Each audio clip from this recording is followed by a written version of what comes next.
going to be the best in the world, and it is the best today, right? And all these other derivatives like Techstars and others have like come out and wanted to copy that same model because it's tried and true. We've seen how many unicorns come out of that, from Lyft, Stripe to Coinbase, right, and others, right, and Airbnb and whatever. And so we want to do that for the next wave, right? For AI, we want to do that for these breakthrough technologies in crypto or whatever, digital assets, biology, right, healthcare, whatever. I don't think we're pigeonholed into any single industry.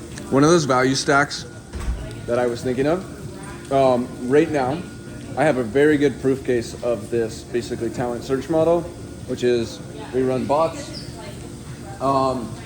get thousands of applicants on our different listings. That's exactly right. For an AI founder. Because we can scrape all the Kaggles and the leak codes and all the other GitHub sites and LinkedIn profiles. I send them super fucking hard tasks. I sent them Adept AIs that raised 350 mil off of it. There, exactly. I sent them to copy these. They have to solve a really hard interview question, right? Which is essentially like a call to action. I have them build entire MVPs. It's a prototype. So, it's actually not an MVP. It's a proof of concept. You start with a POC, then you go to an MVP. Sure. And yes. so the roadmap, I've wrapped this up before.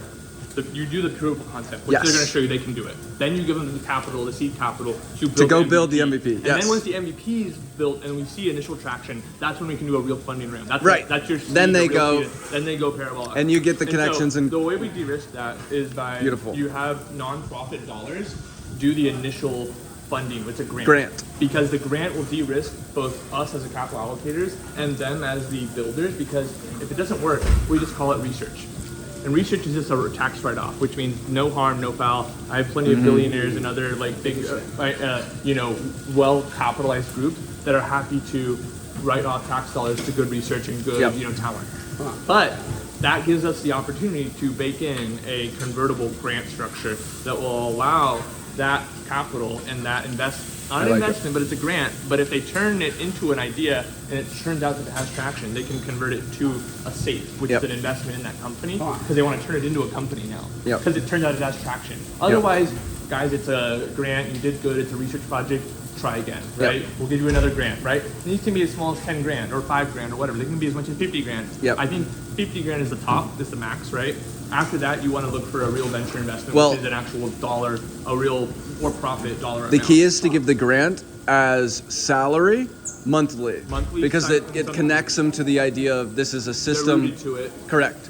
So the grant is somewhat like a salary. It's somewhat that's paid hourly. over a monthly basis. Let's say that, right? With tracked hours. Well, so let's say we with that we'll give them cloud credits. We'll give them maybe even a laptop that they can rent or something to lease, right? All those things that they need, of internet connection, whatever else they need, and to get set up and running. Right? Once they can do that, right, we have enough capital resources that we can expand that to a number of different applicants, right? The applicants to even get into this program to get accepted have to pass these very hard problems, right? Which producing a proof of concept, we put out a few dozen proof of concepts, and we'll get people to essentially set a request for proposal, which is an RFP, right? The government does this for DARPA and other big defense contractors, where they're like, hey, I want a new fighter jet, I want a blueprint and a working prototype of this.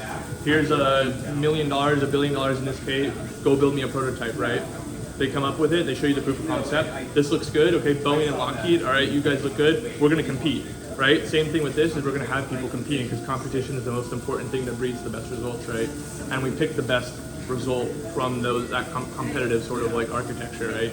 And so we have a contest system, right? And that's the way to pick the best winners. So it's like a Hunger Games, Squid Game sort of scenario, right? It's like literally, is the best sort of founder in the end, right? And so for that problem, we found the best founder to build and solve this problem, right? And we have that for each proof of concept. Yes. Quick, if you can grab it. Quick proof case of this. After doing the Adept AI thing, we now have basically replicated their software for basically people who I'm paying $300 per month. With this promise of equity, and then we're raising from AIX for that company, and so it's like a disgustingly resourceful way to do this. We started with 5,000 people. We sent this assignment to. Some of the people even, and this is such proof that the idea and blueprinting a good idea matters so much. some of the people didn't submit the assignment originally. They went to a hackathon later. They did that assignment at that hackathon. They won the hackathon. Then they won money from Replit. And then they hit us up showing that they had done this. And then we hired them. That's right. It's That's like, right. Because most people who go to hackathons just build dumb bullshit. Yes, that's exactly if right. You actually just bring the right ideas, they will build them, dude. We are so on board. And this is like where construction is ahead of startup building, is that in construction they understand that there's architects who really understand blueprints. And so exited founders, prior founders, people who have been in the space are so much better at going and attacking and saying, this is what the market needs and what will work and what will fundraise. And you can even source ideas from other VCs that fund 100%. who will fund it And they once do it's that. there. And there's plenty of VCs that will put out the problems that are venture backable. And that's why you go to the capital allocators that will essentially tell you what are the problems and the ideas in the startups that they will pay for you to solve, right, properly. And so we do that. We're crowdsourcing the best problems from all of the venture community and capital allocation group and all the top engineers and other organizations, right? Right. The other aspect of this, some stuff is hard to do a proof of concept on, such as model fine tuning or foundational model building. For this sort of thing, what's super key that AI enables is doing very good IQ tests that are fully automated. And there was a recent study that came out of what is employee performance baked on. So obviously the VC market bakes so much noise on where someone graduated from, etc. And so you get a lot of bad eggs from these who just had the right sort of they had the right credentials. They had the right credentials. They went to a good school. They went but they actually just like totally didn't have great. They didn't have the founder DNA. Fit, our founder DNA. And so this allows us not only to do an IQ test, but we can sort of create our own FQ test, which is the founder quotient. Exactly. We're gonna. We gotta remove because Soma Capital did an IQ test for their venture hiring interns, and they got a lot of bad press for that. So we're FQing. We're FQing, which is a new test, right? Which Yep. is not going to measure your raw IQ, but founder actually potential. Your product market fit, your founder potential for building this startup, for solving this problem. Do you reply to the email twice that you get? Do you follow up? That's one of the biggest keys. No, these are persistence. No, it's character Great. qualities. These are just like basic character building qualities. Do you work well with others? Are you a leader? Do you Yeah. have those sort of qualities to take an idea, shape it, and solve the problems, do the necessary steps, all the small things, right? Being good and having a good attention to detail, right? All these areas that we sort of like don't even think about, right? Which are, okay, how do you communicate with others? What are your communication skills? What type of learning do you do, right? Are you a kinesthetic learner? Are you a visual or audible learner, right? There's a lot of different sort of combinations of people that like sometimes a couple founders won't get along, right? The chemistry doesn't work out. And so I think matching founders based off of their compatibility is so critical, right? One of the other really key things that I've found to be hyper successful in doing this sort of thing is I like to have like 8 different people try the same thing but separately, not as a team. All differently, and see the results, right? See who does the best. This is like wolf pack. No, 100%. So you find the leader of the wolf pack organically. They become the leader, and then they choose who they want to bring on board with them to follow them. Yeah, they pick their support from the wolf pack. And this was how AutoCAD was built. It was 12 founders who actually had shared equity in each other's startups. They said, we're each going to build little MVPs. A founder pool. You do a shared founder pool, which is like maybe 1 to 2% of your equity goes into a shared founder pool, which everyone gets. So you all want someone to fucking win. Everyone de-risks everyone's idea, so it's like it's essentially an index of the founders. Right? For the founders, one, if you did it as a founder to Field Fellowship, and then you have the other programs, right? And essentially, that's a good way to de-risk your idea against the performance of the entire group. Which is like, not a lot of people think about doing that, but like, if you could have done that to Y Combinator or to the Field Fellowship or any of these other like Combinator sort of groups, right?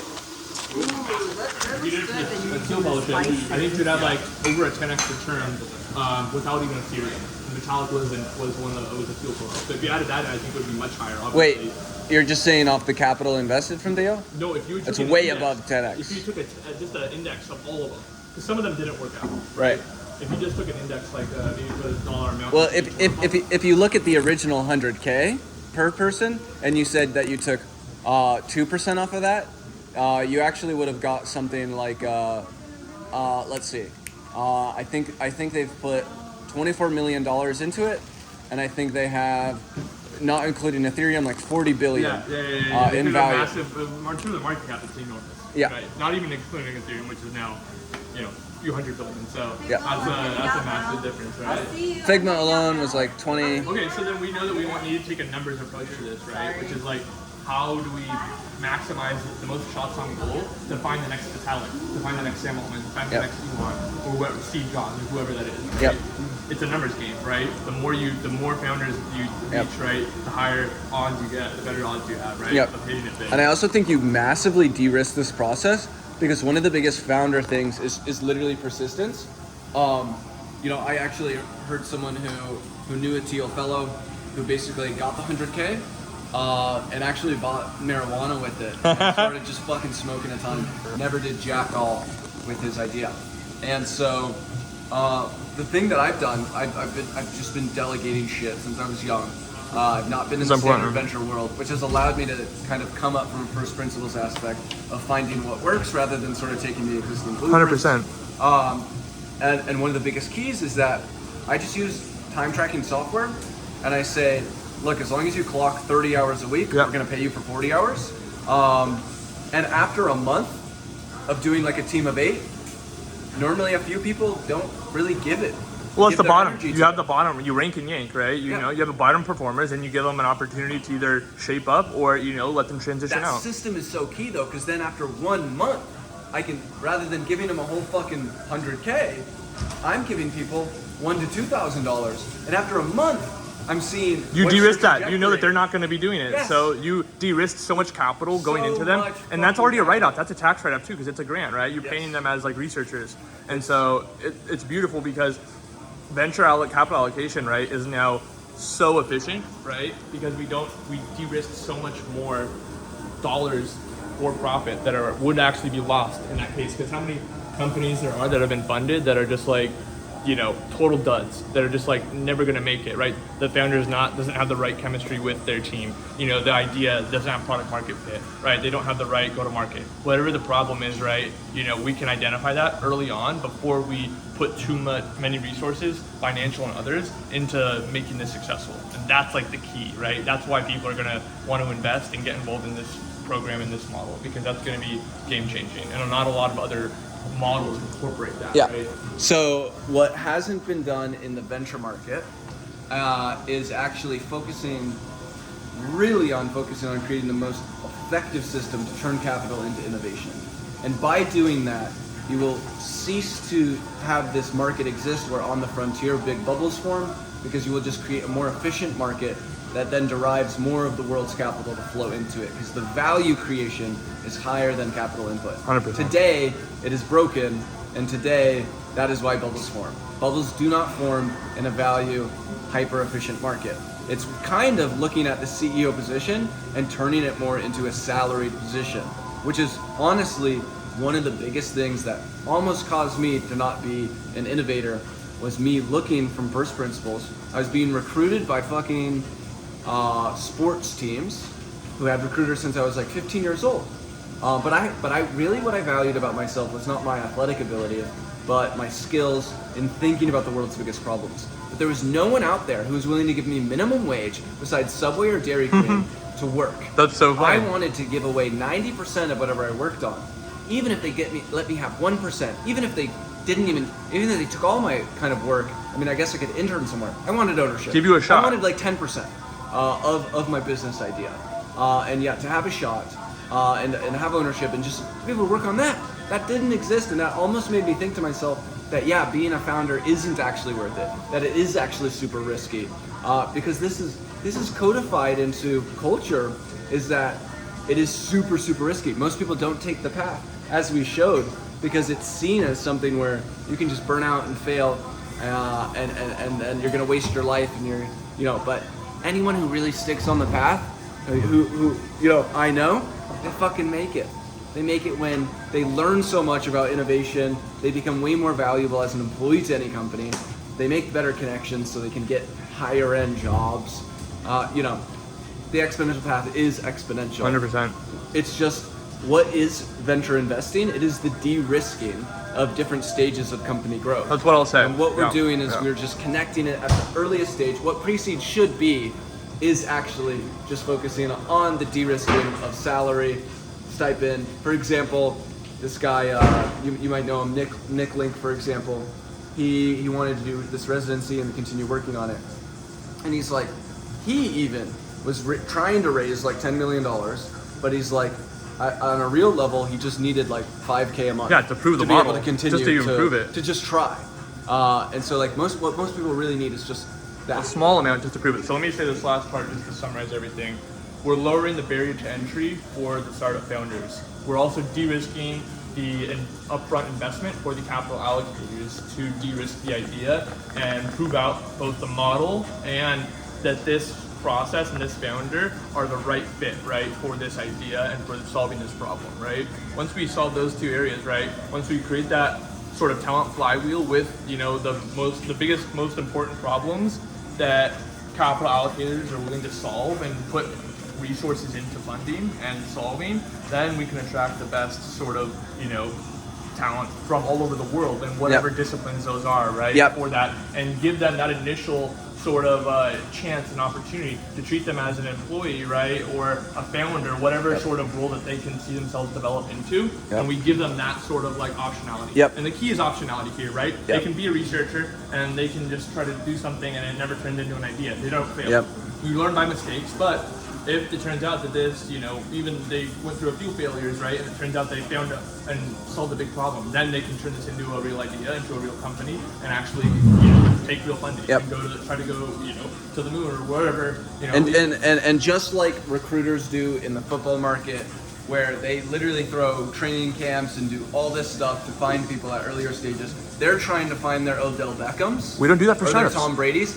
Why is that not? Why are we not doing it here? In a much bigger economy? For tech. There's so much more money in the sports. VC market than fucking sports. But we're not. But we're not. We don't have the same talent model. We don't. And it needs that talent. That's model. the difference. Why is there not talent agencies for founders, basically? There needs to be. There needs to be. I think that's good.